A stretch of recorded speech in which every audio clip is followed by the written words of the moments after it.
আসসালামু আলাইকুম শিক্ষার্থীরা, সবাইকে স্বাগতম করছি অর্জন কর্তৃক আয়োজিত এসএসসি 2026 ব্যাচের জন্য আয়োজন করা পৌরনীতি ও নাগরিকতা বিষয়ক কমপ্লিট কোর্সে। এর আগে আমরা 3টা ক্লাস শেষ করে ফেলেছি, 2টা লাইভ নিয়েছিলাম, একটা রেকর্ডেড ক্লাস। অর্থাৎ ওভারঅল তোমরা প্লেলিস্টটা আর কোর্সটা খুঁজলেই কিন্তু পেয়ে যাচ্ছ। এবং সেই ধারাবাহিকতায় আজকে এটা 4র্থ ক্লাস, দ্যাটস মিন হচ্ছে 6ষ্ঠ অধ্যায় বাংলাদেশের সরকার ব্যবস্থা। এবং তোমরা জানো যে অধ্যায়টা আজকে দিনই পড়ানো হচ্ছে এবং আজকে দিনই বাংলাদেশের সরকার তারা যে সংসদ অধিবেশন করছে, প্রথম অধিবেশন হয়েছে 12 মার্চ 2026। তো আমরা আজকে এই অধ্যায়টা খুঁজে সকল বিষয়ে পড়বো। তো তুমি যদি আমার চ্যানেলে নতুন হয়ে থাকো, চ্যানেলটিকে অবশ্যই সাবস্ক্রাইব করে বেল আইকনটা অন করে দিও। এবং ওভারঅল আর অন্যান্য সোশ্যাল মিডিয়াগুলো একটু ফলো করে রাখতে পারো, যেমন ইনস্টাগ্রাম আছে, টিকটক আছে বা ফেসবুক পেজ আছে, এখানে আমরা বিভিন্ন ধরনের আপডেট দিয়ে থাকি। তো আর যদি তোমরা আর একটু কথাবার্তা, সেটা হচ্ছে যদি আমার পরিচয় জানতে চাও, সেটা হচ্ছে আমি আব্দুর রহমান মুস্তাকিম, বর্তমানে পড়াশোনা করছি খুলনা বিশ্ববিদ্যালয়। এবং আমি আমার এই চ্যানেলে এরকম এডুকেশনাল জিনিসপত্র দিয়ে একটু পড়াশোনার সাহায্য করার চেষ্টা করে থাকি। তো চলো বেশি কথা না বাড়িয়ে আজকে ক্লাসটি শুরু করি। ষষ্ঠ অধ্যায় হচ্ছে আমাদের, যেটা আমরা কিছুক্ষণ আগেই পড়লাম, যেটার নাম হচ্ছে বাংলাদেশের সরকার ব্যবস্থা। সরকার অতি পরিচিত একটি শব্দ। বিশ্বের সব দেশের কোনো না কোনো সরকার ব্যবস্থা রয়েছে, অর্থাৎ সরকার খুবই একটা পরিচিত শব্দ, সেটা বোঝানো হচ্ছে। কারণ সরকারের সাথে আসলে আমরা সেইভাবে অ্যাটাচ আছি এবং সরকার কাকে বলে সে সম্পর্কে আমরা চতুর্থ অধ্যায় জেনে এসেছি। অর্থাৎ এর আগের অধ্যায় কিন্তু আপনারা যারা দেখেন নাই, এই প্লে লিস্টের আগের ক্লাসটা দেখবেন। মূলত সরকারের দ্বারা একটি দেশের শাসন ব্যবস্থা পরিচালিত হয়। আর সকল দেশের সরকার থাকলেও তা একরকম নয়। এই অধ্যায়ে আমরা আমাদের দেশের সরকার পদ্ধতি সম্পর্কে জানবো। আচ্ছা, এবার দেখি আসলে কীভাবে কী আছে বাংলাদেশের সরকারের স্বরূপটা কী। স্বাধীনতা যুদ্ধকালীন 1971 সালের 10ই এপ্রিল বাংলাদেশের প্রথম সরকার, দ্যাটস হচ্ছে মুজিবনগর সরকার গঠিত হয়ে থাকে। এবং মুজিবনগর সরকার হচ্ছে বাংলাদেশ একটি গণতান্ত্রিক রাষ্ট্র। বাংলাদেশ একটি গণতান্ত্রিক রাষ্ট্র আমরা আগের দিনও পড়েছি। এই রাষ্ট্রের সকল ক্ষমতার মালিক জনগণ। আমাদের দেশে সংসদীয় পদ্ধতির এককেন্দ্রিক সরকার ব্যবস্থা চালু আছে। সংসদীয় সরকার ব্যবস্থা রাষ্ট্রপতি হলেন রাষ্ট্রপ্রধান এবং প্রধানমন্ত্রী। এ ব্যবস্থায় রাষ্ট্রপ্রধান রূপে রাষ্ট্রপতি রাষ্ট্রের অন্য সকল ব্যক্তির ঊর্ধ্বে স্থান লাভ করেন। সংবিধান অনুযায়ী রাষ্ট্রপতি তাকে প্রদত্ত এবং তার অর্পিত ক্ষমতা প্রয়োগ করে কর্তব্য পালন করে। আমরা আজকে কিন্তু দেখেছি যে আমাদের সংসদে কিন্তু তাই হয়েছে। সংসদীয় রীতি অনুযায়ী বাংলাদেশের প্রধানমন্ত্রীর নেতৃত্বে একটি মন্ত্রিপরিষদ গঠিত হয়। সংবিধান অনুযায়ী প্রজাতন্ত্রের নির্বাহী ক্ষমতা প্রধানমন্ত্রী এবং মন্ত্রিসভার হাতে ন্যস্ত থাকে। সেটা আমরা দেখেছি, প্রধানমন্ত্রী এবং মন্ত্রিসভা যৌথভাবে সংসদের নিকট দায়ী থাকে। বাংলাদেশের সরকার বিভিন্ন বিভাগ। পৃথিবীর অন্যান্য দেশের সরকার ব্যবস্থার মতো বাংলাদেশের সরকারের 3টি বিভাগ রয়েছে: নির্বাহী বিভাগ, আইন বিভাগ এবং বিচার বিভাগ। নিচে এদের গঠন, ক্ষমতা, কার্যাবলী সম্পর্কে আমরা দেখব। প্রথমত হচ্ছে নির্বাহী বিভাগ। নির্বাহী বিভাগ হচ্ছে নির্বাহী বিভাগকে শাসন বিভাগও বলা হয়ে থাকে। এটি মূলত রাষ্ট্রপতি, প্রধানমন্ত্রী এবং মন্ত্রিপরিষদ নিয়ে গঠিত হয়ে থাকে। রাষ্ট্রপতি হচ্ছে গণতন্ত্রী বাংলাদেশ সরকারের রাষ্ট্রপ্রধান। রাষ্ট্রপতি জাতীয় সংসদের সংখ্যাগরিষ্ঠ সদস্যের ভোটে নির্বাচিত হয়। তার কার্যকাল হচ্ছে 5 বছর। রাষ্ট্রপতি পুনর্নির্বাচিত হতে পারেন, তবে একাদিক্রমে হোক বা না হোক কোনো ব্যক্তি 2 মেয়াদের বেশি রাষ্ট্রপতি পদে অধিষ্ঠিত হতে পারবেন না। রাষ্ট্রপতির যে দায়িত্ব পালনকালে তার বিরুদ্ধে আদালতে কোনো ধরনের অভিযোগ আনা যায় না। তবে সংবিধান লঙ্ঘন বা গুরুতর কোনো অভিযোগে জাতীয় সংসদ থেকে তাকে অভিশংসনের বা অপসারণ পদ্ধতির মাধ্যমে তাকে মেয়াদ শেষ হওয়ার আগে অপসারণ করতে পারে। অর্থাৎ যদি কোনো রাষ্ট্রপতিকে আমাদের লিগালি বের করতে হয়, তাহলে আমাদের কি করতে হবে? অবশ্যই তার জন্য অভিশংসনের যে ব্যবস্থা আছে এটা নিতে হবে। এবং আমরা যদি চাই যে আসলে তার বিরুদ্ধে একটা মামলা দিয়ে তাকে কোনো একটা সরকার যে আসলো কিন্তু তাকে মামলা দিল, এটা তার আসলে সম্ভব না। যার ফলে আমরা দেখেছি যে বাংলাদেশের অন্তর্বর্তীকালীন সরকার যখন রয়েছে, তারা কিন্তু রাষ্ট্রপতি সরাতে পারি নাই বা ক্ষমতাচ্যুত করতে পারি নাই। তারা নির্বাচিত সরকারের জন্যই আসলে অপেক্ষা করতে হয়েছে। এবং নির্বাচিত সরকার আসলে কতটা কি করে সেটা আমরা অদূর ভবিষ্যতে হয়তোবা দেখতে পারবো। রাষ্ট্রপতি হতে হলে কোনো ব্যক্তিকে অবশ্যই বাংলাদেশের নাগরিক এবং কমপক্ষে 35 বছর বয়স্ক হতে হবে। এছাড়া জাতীয় সংসদের সদস্য নির্বাচিত হওয়ার যোগ্যতা থাকতে হবে। যদি কেউ অভিশংসন দ্বারা রাষ্ট্রপতির পদ থেকে অপসারিত হয়, তাহলে তিনি আর রাষ্ট্রপতি হতে পারবেন না। রাষ্ট্রপতি প্রধানমন্ত্রীর কাছে জবাবদিহিতা করতে পারবেন। রাষ্ট্রপতির ক্ষমতা ও কাজ সম্পর্কে যদি কি বলা হয়ে থাকে, যে আসলে তিনি কিভাবে কি কাজ করে বা না করে। রাষ্ট্রপতি অনেক দায়িত্ব পালন করে। তার ক্ষমতা ও কার্যক্রম নিম্নরূপ।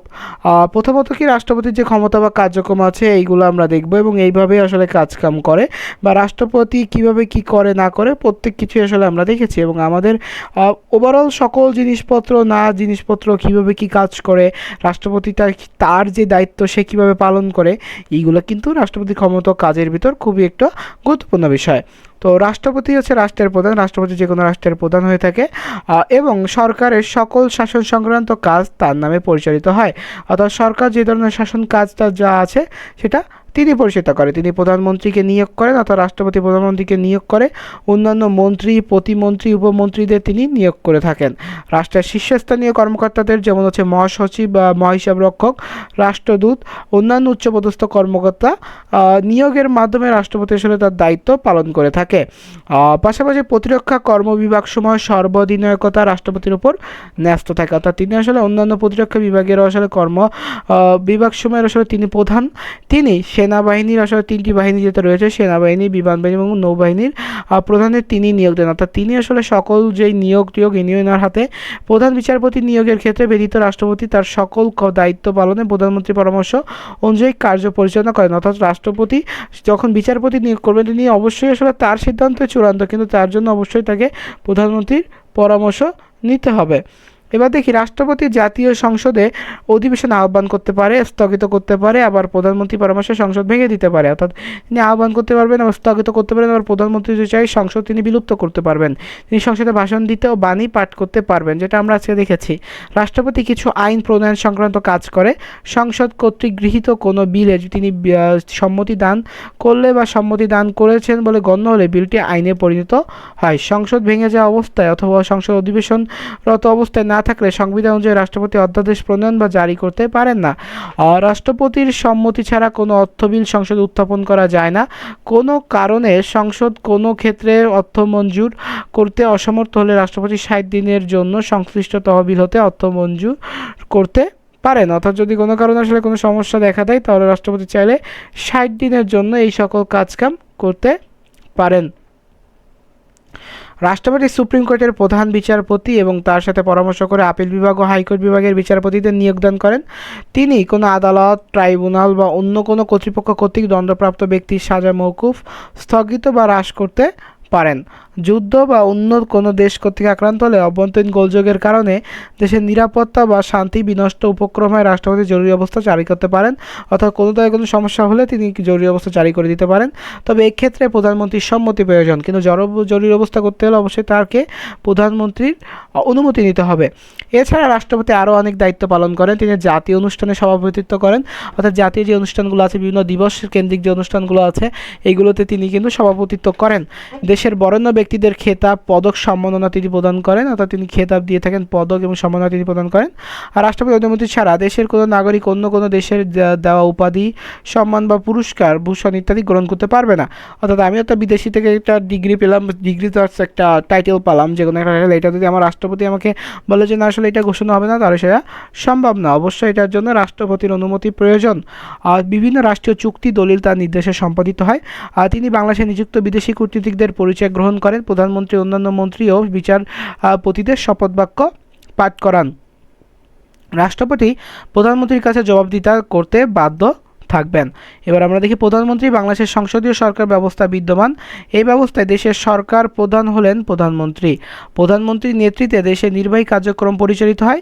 যে সংসদ সদস্য জাতীয় সংসদের সংখ্যাগরিষ্ঠ সদস্যের আস্থাভাজনের বলে রাষ্ট্রপতির কাছে প্রতীয়মান তাকে তিনি প্রধানমন্ত্রী নিয়োগ দান করে। সংবিধান মোতাবেক প্রধানমন্ত্রী উত্তরাধিকার কার্যভার গ্রহণ না করা পর্যন্ত তিনি স্বীয় পদে বহাল থাকবেন। তবে সংসদের সংখ্যাগরিষ্ঠ সদস্যের সমর্থন হারালে প্রধানমন্ত্রীকে পদত্যাগ করতে বা সংসদ ভেঙে দেওয়ার জন্য রাষ্ট্রপতিকে লিখিতভাবে পরামর্শ দান করতে হয়। অর্থাৎ যে প্রধানমন্ত্রী যদি আসলে তিনি উত্তরাধিকার আসলে পরবর্তী কার্যভার কাকে দিচ্ছে না হয়, তাহলে তিনি এটাকে স্বীয় পদে থাকবে, কিন্তু যদি তার রাষ্ট্রপতি তার সংসদ ভেঙে দেবে, তার ক্ষমতা থেকে তার সে ক্ষমতা চ্যুত করে, তাহলে কিন্তু সে থাকবে না। প্রধানমন্ত্রী পদত্যাগ করলে তার মন্ত্রিসভা অটোমেটিক ভেঙে যাচ্ছে, তাই প্রধানমন্ত্রীকে সরকারের স্তম্ভ বলা হয়। দ্যাটস মিন স্তম্ভ বলতে কি, আমরা একটা ঘর করছি, একটা ঘরের একটা স্তম্ভ, ধরেন এরকম 4টা পিলার দিয়ে দিলাম, একটা পিলার দিয়ে একটা ঘর।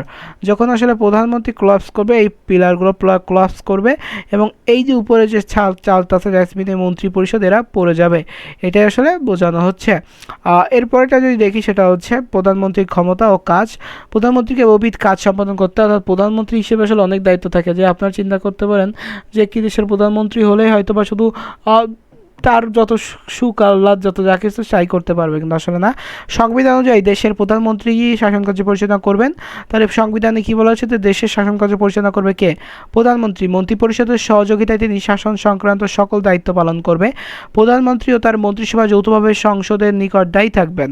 প্রধানমন্ত্রী পরামর্শ অনুযায়ী রাষ্ট্রপতি মন্ত্রিসভার সদস্য সাংবিধানিক পদে রাষ্ট্রের উচ্চপদস্থ কর্মকর্তা, বিদেশের রাষ্ট্রদূত ইত্যাদি নিয়োগ দিয়ে থাকেন। প্রধানমন্ত্রী মন্ত্রিপরিষদের প্রধান, তিনি মন্ত্রিপরিষদের আসলে সদস্য সংখ্যা নির্ধারণ করেন।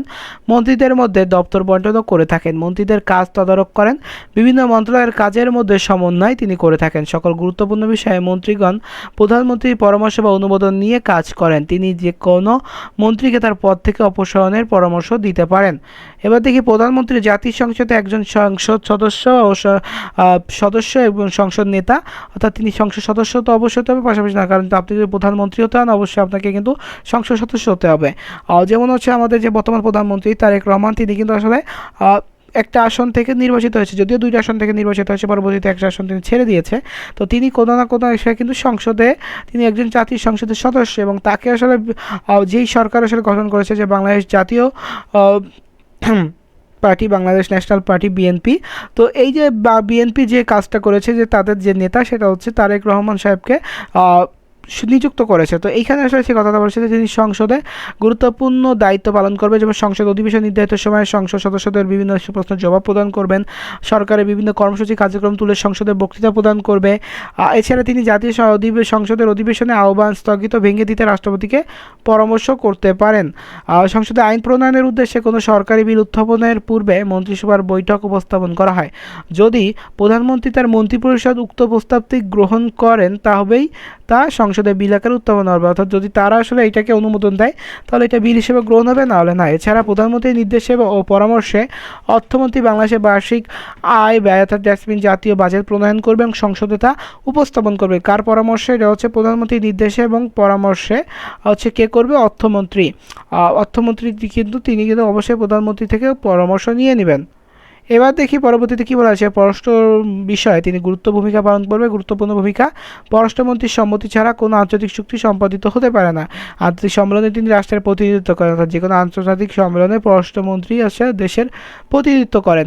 দেশের জরুরি অবস্থায় প্রধানমন্ত্রী মন্ত্রিপরিষদের সিদ্ধান্ত ছাড়া যে কোনো নির্দেশ নিতে পারেন, অর্থাৎ দেশ হয়তো খুব একটা বিপদে আছে, দেশকে হয়তো যুদ্ধের সময় চলতেছে, এখন মন্ত্রিপরিষদের সকলে নিয়ে আসলে অধিবেশন করে সরকারের সকল সিদ্ধান্ত নেওয়া সম্ভব না, তখন কিন্তু তিনি তাৎক্ষণিক সিদ্ধান্ত নিতে পারবে। প্রধানমন্ত্রী জাতীয় স্বার্থের রক্ষকতা, তিনি হচ্ছে সকলের মন্ত্রী, যার ফলে জাতির একটা স্বার্থ তিনি আসলে দেখবেন।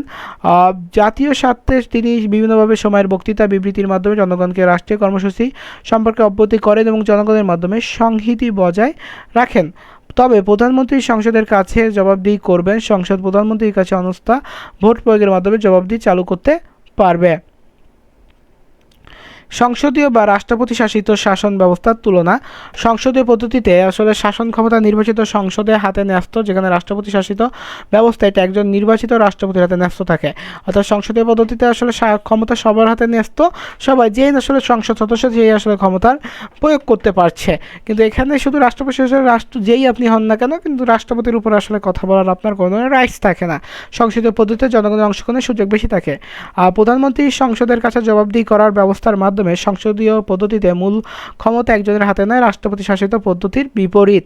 সংসদীয় সরকারের সংখ্যাগরিষ্ঠ নির্বাচিত সদস্যের দল সরকার গঠন করে, সেখানে চেক অ্যান্ড ব্যালেন্সের সুযোগ সুবিধা বেশি, এবং রাষ্ট্রপতি শাসিত সরকারের রাষ্ট্রপতি নিজেই সরকার গঠন করে। অর্থাৎ ব্যালেন্সমিন বোঝানো হচ্ছে যে সংসদ নির্বাচিত সদস্যদের সরকার গঠন করে, সেখানে চেক অ্যান্ড ব্যালেন্সের সুযোগ বেশি, অর্থাৎ এদের আসলে বেশি ক্ষমতায়ন বেশি, কিন্তু রাষ্ট্রপতি নিজেই সরকার গঠন করবে। তবে সংসদীয় ব্যবস্থায় সরকার শাসন ও সংসদ দুই কাজই করে, রাষ্ট্রপতির ব্যবস্থায় সরকার আলাদা থাকে। এই ব্যবস্থাগুলো সংসদীয় পদ্ধতিতে প্রধানমন্ত্রী সংসদ ভেঙে দিতে পারেন, রাষ্ট্রপতি শাসিত সরকারে প্রেসিডেন্ট সংসদ ভাঙতে বা নির্বাচন ডাকতে পারেন না। এবার দেখব মন্ত্রিপরিষদ। মন্ত্রিপরিষদ কি? সরকার পরিচালনার জন্য দেশে একটি মন্ত্রিপরিষদ আছে, অর্থাৎ প্রধানমন্ত্রীকে আসলে তার তথ্য দিয়ে বা তার যে সাহায্য করবে তারা কারা করবে? মন্ত্রীরা করবে, এবং এই সকল মন্ত্রীদের নিয়ে গঠিত হয়েছে মন্ত্রিপরিষদ। প্রধানমন্ত্রীর নেতা অর্থাৎ মন্ত্রিপরিষদের নেতা হচ্ছে কে? প্রধানমন্ত্রী। অর্থাৎ আমাদের দেশের যিনি প্রধানমন্ত্রী তিনি আসলে মন্ত্রিপরিষদেরও কিন্তু প্রধান, যার ফলে তিনি প্রধানমন্ত্রী। আর তিনি যেরূপ সংখ্যক প্রয়োজন মনে করেন সেরূপ সংখ্যক মন্ত্রী, প্রতিমন্ত্রী, উপমন্ত্রী নিয়ে মন্ত্রিপরিষদ গঠন করবে। অর্থাৎ তিনি যদি চান যে আসলে আমি খুব বড় একটা মন্ত্রিপরিষদ নেব, তিনি তাও পারবেন। যদি তিনি চান আমি খুব ছোট মন্ত্রিপরিষদ করব, তিনি তাও পারবেন। মন্ত্রিপরিষদের মন্ত্রীগণ সাধারণত সংসদ সদস্যের মতো থেকে নিযুক্ত হন। সংসদ সদস্য নির্বাচিত হওয়ার যোগ্য কিন্তু সংসদ সদস্য নন এমন ব্যক্তিও মন্ত্রী নিযুক্ত হতে পারবেন, তবে তার সংখ্যা মন্ত্রিপরিষদের মোট সদস্য সংখ্যার 1/10 বেশি হবে না, অর্থাৎ 10/1 হতে হবে। প্রধানমন্ত্রী মন্ত্রিসভার সদস্যদের মধ্যে দায়িত্ব পালন করবে। মন্ত্রিসভা যৌথভাবে সংসদের নিকট দায়ী থাকেন। প্রধানমন্ত্রী পদত্যাগ করলে বা কোনো কারণে সংসদ ভেঙে গেলে মন্ত্রিসভাও ভেঙে যায়।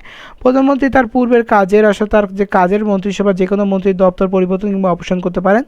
আবার যে কোনো মন্ত্রী ইচ্ছা করলে মন্ত্রিসভা থেকে পদত্যাগ করতে পারেন, অর্থাৎ কোনো মন্ত্রী চাচ্ছে যে তিনি আসলে এই দায়িত্ব দিয়ে তিনি তার ফুল পোটেনশিয়ালটা বের করতে পারতেছে না, তাহলে তিনি চাইলে যে আপনি প্রধানমন্ত্রী বরাবর একটা রিকোয়েস্ট লেটার দিয়ে তিনি পদত্যাগ করতে পারেন।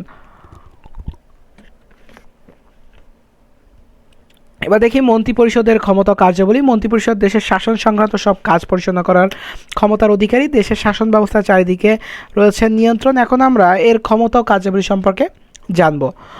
মন্ত্রিপরিষদ সদস্যগণ রাষ্ট্র পরিচালনায় প্রধানমন্ত্রীর কাজে সহায়তা করেন। এই লাইনটা দেখে নিলাম। মন্ত্রীগণ নিজ নিজ মন্ত্রণালয়ে দায়িত্ব পালন করেন। মন্ত্রীভার সবার ব্যর্থতার জন্য প্রধানমন্ত্রীকে সকলের নিকট জবাবদিহিতা করতে হয়। অর্থাৎ আপনি যেহেতু সকলের প্রধানমন্ত্রী, আপনার মন্ত্রিপরিষদ যদি কোনো ধরনের খামখেয়ালি করে তার জবাবদিহিতা আপনাকে দিতেই হবে। এবার দেখি প্রধানমন্ত্রীর নেতৃত্বে মন্ত্রিপরিষদ নিয়মিত সভা অনুষ্ঠিত হয়। এই সভায় দেশের শাসন সংক্রান্ত সকল বিষয় যেমন আইন শৃঙ্খলা রক্ষা, অর্থনৈতিক অগ্রগতি, বৈদেশিক সম্পর্ক, বাণিজ্য, প্রতিরক্ষা, দ্রব্যমূল্য, খাদ্য পরিস্থিতি নিয়ন্ত্রণ ইত্যাদি নিয়ে আসলে কাজ করা আলোচিত হয়। এসব বিষয়ে প্রয়োজনীয় নীতি ও সিদ্ধান্ত গ্রহণ করা হয়। প্রধানমন্ত্রী নেতৃত্বে মন্ত্রিপরিষদ সরকারের বিভিন্ন মন্ত্রণালয়ের কাজের মধ্যে সমন্বয় করে থাকে। এবার দেখি আইন প্রণয়ন বা পুরাতন আইন সংশোধনের উদ্দেশ্যে মন্ত্রিপরিষদের সদস্যগণ নিজ নিজ বিভাগ বা মন্ত্রণালয়ের প্রয়োজনে অনুযায়ী আইনের খসড়া তৈরি করে এবং অনুমোদনের জন্য জাতীয় সংসদ বিল আকারে উপস্থাপন করেন। প্রতি বছর সরকার দেশ পরিচালনার জন্য বার্ষিক বাজেট প্রণয়ন করে, অর্থাৎ তাদের দেশ পরিচালনার জন্য একটা বাজেট প্রণয়ন করা হচ্ছে। অর্থমন্ত্রীর তত্ত্বাবধানে খসড়া বাজেট পরিণত হয়, অর্থমন্ত্রী হচ্ছে খসড়া বাজেটটা দেয়। মন্ত্রিপরিষদের অন্যান্য সদস্যগণ এই বিষয়ে সহযোগিতা করেন। খসড়া বাজেট সংসদে উপস্থাপন হয়ে অনুমোদন হলে মন্ত্রিপরিষদের একটি গুরুত্বপূর্ণ কাজ। দেশের সার্বভৌমত্ব নিরাপত্তা রক্ষার জন্য বাহিনী গঠন বা মন্ত্রিপরিষদ গুরুত্বপূর্ণ দায়িত্ব পালন করে। দেশের প্রতিরক্ষা বাহিনীর কার্যক্রম পরিচালনা বা সমন্বয়ের জন্য প্রতিরক্ষা মন্ত্রণালয়, আবার দেশের অভ্যন্তরীণ শান্তি শৃঙ্খলা রক্ষা, জনগণের নিরাপত্তার জন্য বিভিন্ন বাহিনী স্বরাষ্ট্র মন্ত্রণালয়ের অধীনে কাজ করে থাকে। প্রধানমন্ত্রীর নেতৃত্বে মন্ত্রিপরিষদ বৈদেশিক নীতি নির্ধারণ করে, বিভিন্ন রাষ্ট্রের সাথে চুক্তি সম্পাদন করে, কূটনৈতিক সম্পর্ক স্থাপন করে, আন্তর্জাতিক ব্যবসা বাণিজ্য পরিচালনার দায়িত্ব মন্ত্রিপরিষদের। জাতীয় স্বার্থ মর্যাদা ঠিক রেখে মন্ত্রিপরিষদ এসব কাজ করে থাকে। অর্থাৎ যাই করুক দেশের মানুষের স্বার্থটা আসলে সবাই গুরুত্ব দিতে হবে। মন্ত্রিপরিষদ সরকারের জনগণের মধ্যে সেতুবন্ধন হিসেবে কাজ করে, সরকারের নীতি জনগণের কাছে তুলে ধরে এবং ওইসব নীতির পিছনে জনগণের সমর্থন আদায় করে থাকে। বাংলাদেশের প্রশাসনিক কাঠামোটা যদি দেখি যে রাষ্ট্রের শাসনকার্য পরিচালনার জন্য দায়িত্ব প্রশাসনে, রাষ্ট্রের ভিতরে শান্তি শৃঙ্খলা রক্ষা, রাষ্ট্রের সমৃদ্ধির লক্ষ্য, সুষ্ঠু প্রশাসনের বিকল্প নেই। প্রশাসন একটি নির্দিষ্ট কাঠামোর ভিত্তিতে পরিচালিত হয়। নিচে বাংলাদেশের কাঠামো আসলে ব্যাখ্যা করা হলো। প্রথমত হচ্ছে কি আসলে বাংলাদেশ প্রশাসনিক কাঠামো কেন্দ্রীয় প্রশাসন, সেখান থেকে আসলে দপ্তর ভিত্তিক চলে যাচ্ছে। এখন মাঠ প্রশাসন, বিভাগীয় প্রশাসন, জেলা প্রশাসন এবং উপজেলা প্রশাসন, এবং এইভাবে আসলে যে কোনো জিনিস সার্কুলেট হয়ে থাকে। উপরের ছক লক্ষ্য করলে বোঝা যায় বাংলাদেশের প্রশাসনিক কাঠামো হচ্ছে স্তরভিত্তিক। এটি দুটি প্রধান স্তর আছে। প্রথম স্তর হচ্ছে কেন্দ্রীয় প্রশাসন সচিবালয়, দেশের সব ধরনের প্রশাসনিক নীতি কেন্দ্রীয় সিদ্ধান্ত গ্রহণ করা হয় থাকে। আর কেন্দ্রীয় পর্যায়ে গৃহীত নীতি বা সিদ্ধান্ত মাঠ প্রশাসনের মাধ্যমে দেশে বাস্তবায়িত হয়। বাংলাদেশের রাষ্ট্রীয় প্রশাসনের দ্বিতীয় স্তর হলো মাঠ প্রশাসন। মাঠ প্রশাসনের প্রথম ধাপ হলো বিভাগীয় প্রশাসন, দ্বিতীয় ধাপ হচ্ছে জেলা প্রশাসন, জেলার পর আছে উপজেলা প্রশাসন এবং উপজেলা প্রশাসন একেবারে তৃণমূল পর্যায়ে বিস্তৃত। মাঠ প্রশাসন মূলত কেন্দ্রের নিয়ন্ত্রণে পরিচালিত হয়ে থাকে। একটি মন্ত্রণালয় নিয়ে বিভিন্ন ধরনের আসলে প্রশাসন বা সচিবালয় গঠিত হয়। প্রতিটি মন্ত্রণালয়ের সাথে সংযুক্ত আছে বিভিন্ন বিভাগ, দপ্তরের মধ্যে প্রধান মহাপরিচালক বা পরিচালক রয়েছে, তাদের মন্ত্রণালয় নিয়ে কাজ করে থাকে এবং স্বায়ত্তশাসিত আধাশাসিত সংস্থা, বোর্ড ইত্যাদি কর্পোরেশনে আসলে এদের বিস্তৃত রয়েছে। পাশাপাশি দপ্তর অধিদপ্তরগুলো সচিবালয়ের লাইন সংস্থা থেকে বিভিন্নভাবে সরকারি কার্যক্রম বাস্তবায়ন করে থাকে। কেন্দ্রীয় প্রশাসনটা যদি আমরা দেখি, যে মন্ত্রণালয়ের হলো প্রশাসনের কেন্দ্রবিন্দু এবং যেখানে আসলে মন্ত্রণালয়গুলো অবস্থিত সচিবালয় নামে পরিচিত অবস্থিত আসলে তা সচিবালয় নামে পরিচিত।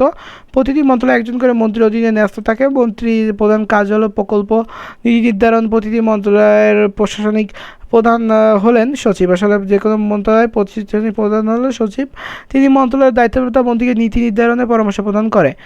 মন্ত্রণালয়ের সকল কর্মসূচি বাস্তবায়নের দায়িত্ব রয়েছে। তাহলে আমরা একটা ধাপগুলো দেখি। প্রথমে মন্ত্রী, সেখান থেকে হয় সচিব, সচিব অতিরিক্ত সচিব, যুগ্ম সচিব, যুগ্ম সচিব উপসচিব, তারপরে সিনিয়র সহকারী সচিব, সহকারী সচিব এবং প্রশাসনিক কর্মকর্তা। অতিরিক্ত সচিব মন্ত্রণালয়ের দ্বিতীয় প্রধান প্রশাসনিক কর্মকর্তা। তিনি সচিবকে বিভিন্ন দায়িত্ব পালনে সহায়তা করে। কোনো মন্ত্রণালয়ের সচিব না থাকলে দ্বিতীয় সচিবের দায়িত্ব পালন করে। মন্ত্রণালয়ের প্রতিটি অনুবিজ্ঞানের জন্য একজন করে যুগ্ম সচিব থাকেন, অর্থাৎ এটা দেখার জন্য বা এটাকে আসলে মনিটরিং করার জন্য একজন যুগ্ম সচিবের ব্যবস্থা করা হয়ে থাকে। তিনি সবাইকে বিভিন্ন কাজে সহায়তা করে। মন্ত্রণালয়ের কর্মচারী অফিস দায়িত্ব পালন করে। অফিস ব্যবস্থাপনায় মন্ত্রণালয়ের এক বা একাধিক শাখায় দায়িত্ব করে থাকে একজন উপসচিব। তিনি বিভিন্ন প্রকার নীতি নির্ধারণের যুগ্ম সচিব অতিরিক্ত সচিবকে পরামর্শ দেবে এবং আসলে সহযোগিতা করে থাকে। প্রতি শাখায় একজন সিনিয়র সহকারী সচিব, একজন সহকারী সচিব রয়েছে। গুরুত্বপূর্ণ বিষয়ে উপসচিবের সাথে পরামর্শ করে তার দায়িত্ব পালন করতে পারেন। মন্ত্রণালয়ে আরও বিভিন্ন ধরনের কর্মচারী রয়েছে, তারাও মন্ত্রণালয়ের প্রশাসনিক কার্য পরিচালনায় গুরুত্বপূর্ণ ভূমিকা পালন করে। উল্লেখ্য যে সরকারের কয়টি মন্ত্রণালয় থাকবে, একটি মন্ত্রণালয়ে কতজন সচিব থাকবে, যুগ্ম সচিব কয়জন, উপসচিব, সিনিয়র সচিব, সহকারী সচিব থাকবেন তা কোনো নির্দিষ্ট নেই। সরকার মন্ত্রণালয়ের কাজের পরিধি অনুযায়ী তা সংখ্যা নির্ধারিত হয়ে থাকে। এবার দেখি বিভাগীয় প্রশাসন।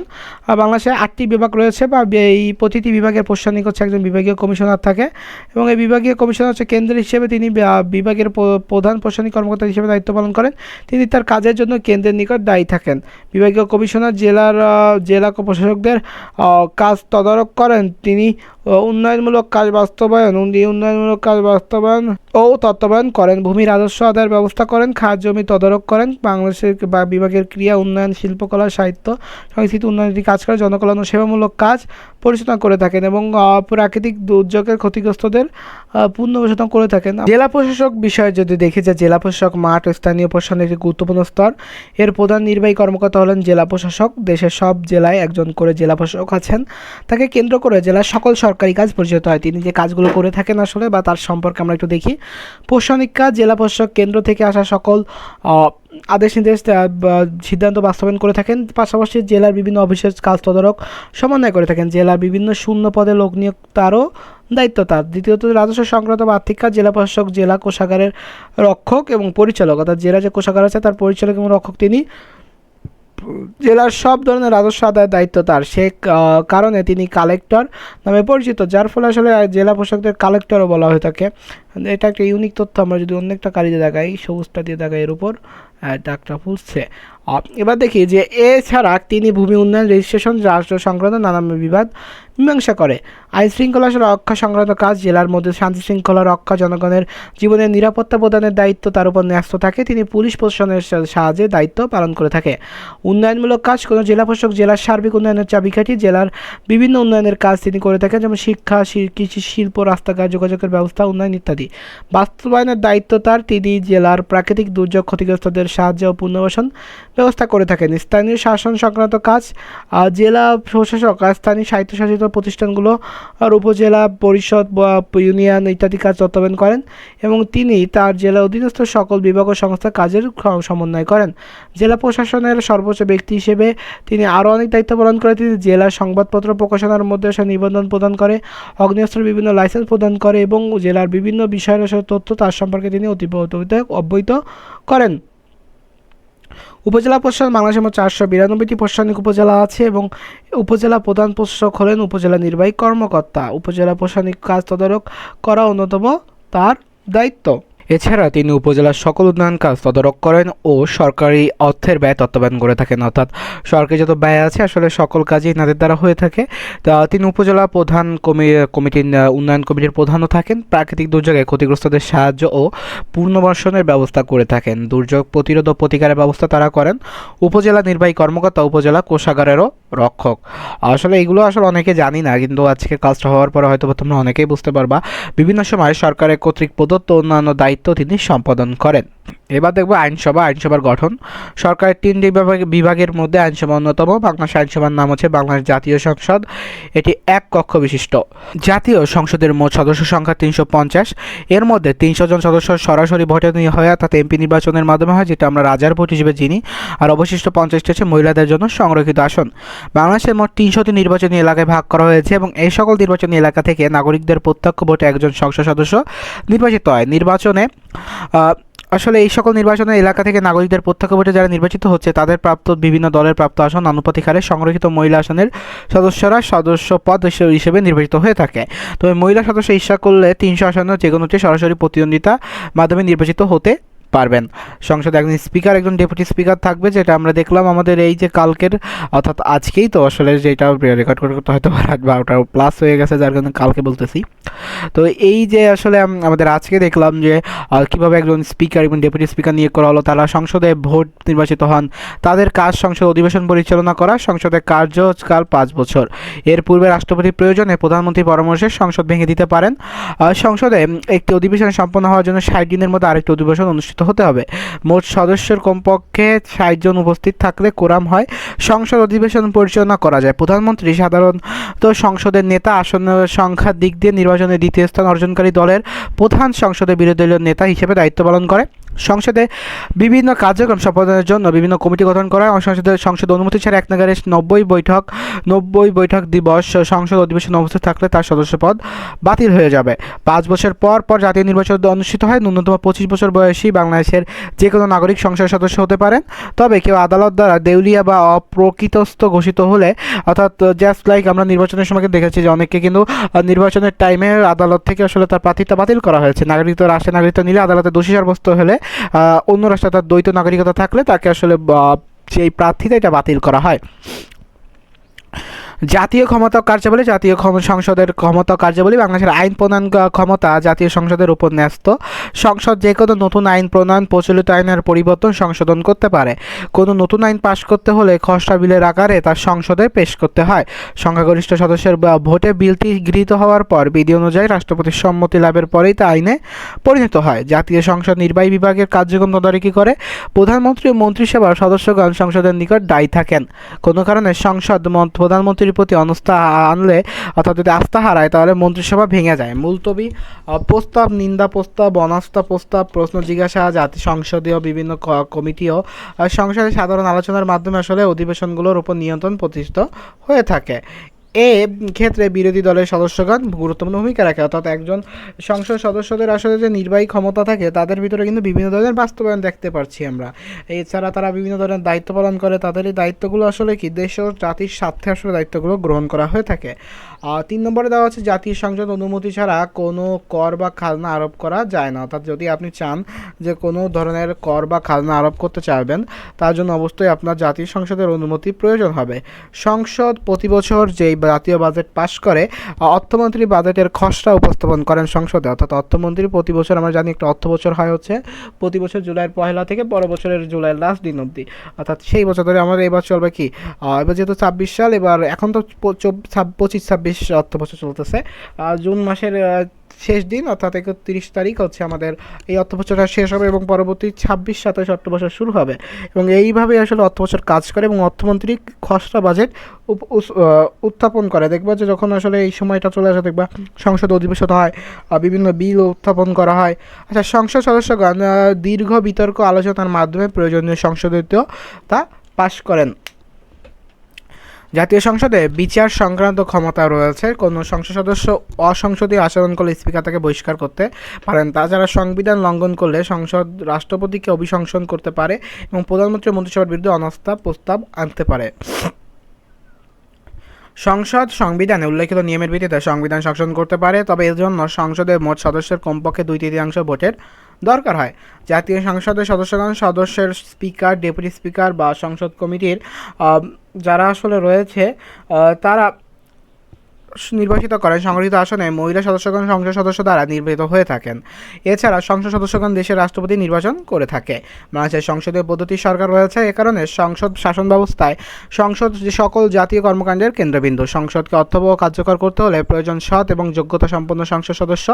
সংসদ সদস্য আরও প্রয়োজন দায়িত্বশীল ও শক্তিশালী বিরোধী দল। সৎ যোগ্য প্রার্থী সহ যাতে সংসদ সদস্য নির্বাচিত হয় সেই বিষয়ে আমাদের সচেতন থাকতে হবে। বাংলাদেশের বিচার বিভাগটা যদি একটু দেখি, যে বাংলাদেশ সরকার 3টি বিভাগের মধ্যে বিচার বিভাগ অন্যতম। নাগরিকদের মৌলিক অধিকার রক্ষা, ন্যায় বিচার নিশ্চিত করা, অপরাধী শান্তি বিধান এবং দুর্বলকে সবলের হাত থেকে রক্ষার মাধ্যমে নিরপেক্ষ বিচার বিভাগের গুরুত্ব অপরিসীম। বিচার বিভাগ আইন অনুশাসন ও দেশের সংবিধান অক্ষুণ্ণ রাখে। বিচার বিভাগের গঠন হচ্ছে বাংলাদেশের বিচার বিভাগ সুপ্রিম কোর্ট, অধস্তন আদালত এবং বিশেষ ট্রাইব্যুনাল নিয়ে গঠিত। সুপ্রিম কোর্ট কি? বিচার বিভাগের সর্বোচ্চ আদালতের নাম হচ্ছে সুপ্রিম কোর্ট। এর রয়েছে 2টি বিভাগ, যেটা আপিল বিভাগ এবং হাইকোর্ট বিভাগ।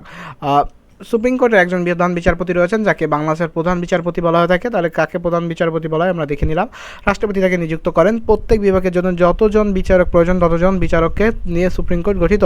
প্রধান বিচারপতির সাথে পরামর্শক্রমে রাষ্ট্রপতি সুপ্রিম কোর্টের 2 বিভাগের বিচারপতিদের নিয়োগ দেন। প্রধান বিচারপতি অন্যান্য বিচারপতি বিচার কার্য পরিচালনার ক্ষেত্রে সম্পূর্ণ স্বাধীন। সুপ্রিম কোর্টের বিচারক হতে হলে তাকে অবশ্যই বাংলাদেশের নাগরিক হতে হবে এবং সুপ্রিম কোর্টে কমপক্ষে 10 বছর অ্যাডভোকেট হিসেবে কাজ করার অভিজ্ঞতা থাকতে হবে, অথবা বাংলাদেশের বিচার বিভাগীয় পদে 10 বছর বিচারক পদ হিসেবে কাজ করার অভিজ্ঞতা থাকতে হবে। সুপ্রিম কোর্টের বিচারকগণ 67 বছর বয়স পূর্ণ হওয়া পর্যন্ত স্বীয় পদে কর্মরত থাকতে পারেন। সুপ্রিম কোর্টের ক্ষমতা ও কার্যাবলী যদি দেখি, যে সুপ্রিম কোর্টের আপিল বিভাগ ও হাইকোর্টের পৃথক কার্যের এখতিয়ার রয়েছে, নিচে তার সম্পর্কে আলোচনা করা হলো। আপিল বিভাগের ক্ষমতা ও কাজ। আপিল বিভাগ হাইকোর্ট বিভাগের রায়, ডিক্রি, দণ্ডাদেশ বিরুদ্ধে আপিল গ্রহণ করতে শুনানির ব্যবস্থা করতে পারে। রাষ্ট্রপতি আইনের কোনো ব্যাখ্যা চাইলে আপিল বিভাগ তাই বিষয়ে রাষ্ট্রপতি পরামর্শ দিয়ে থাকে। ন্যায় বিচারের স্বার্থে কোনো ব্যক্তিকে আদালতের সামনে হাজির হতে হলে দলিলপত্র পেশ করে জারি করেন। তারপর আপিল বিভাগ কর্তৃক ঘোষিত আইন হাইকোর্টের বিভাগে অবশ্যই পালনীয়। এক্ষেত্রে সুপ্রিম কোর্টের আপিল বিভাগ আইনের ব্যাখ্যা, ন্যায় বিচার সংরক্ষণ এবং পরামর্শ দান করার ক্ষেত্রে গুরুত্বপূর্ণ ভূমিকা পালন করে। এবার দেখি হাইকোর্ট বিভাগের ক্ষমতা ও কাজ। নাগরিকের মৌলিক অধিকার রক্ষার জন্য নিষেধাজ্ঞা জারি করতে পারে। কোনো ব্যক্তিকে মৌলিক অধিকারের পরিপন্থী কোনো কাজ করা থেকে বিরত রাখতে পারে, অথবা এই ধরনের কোনো কাজ করাকে বেআইনি ঘোষণা করতে পারে। অধ্যস্থান কোনো আদালতের মামলায় সংবিধান ব্যাখ্যাজনিত জটিলতা দেখা দিলে উক্ত মামলা হাইকোর্টে স্থানান্তরিত মীমাংসা করতে পারে। অধ্যস্থান আদালতের রায়ের বিরুদ্ধে আপিল গ্রহণ হয়। সকল অধ্যস্থান আদালতের কার্যবিধি প্রণয়ন ও পরিচালনা করে। আপিল বিভাগ, হাইকোর্ট বিভাগ সুপ্রিম কোর্ট সর্বোচ্চ আদালত হিসেবে দেশের সংবিধান ও নাগরিকের মৌলিক অধিকার রক্ষা, ন্যায় বিচার নিশ্চিত করে। অধ্যস্থান আদালত কি? সুপ্রিম কোর্টের অধীনে বাংলাদেশের প্রতিটি জেলার বিচার বিভাগের অধ্যস্থান আদালত আছে। অধ্যস্থান আদালতগুলো ফৌজদারি ও দেওয়ানি মামলা পরিচালনা করে।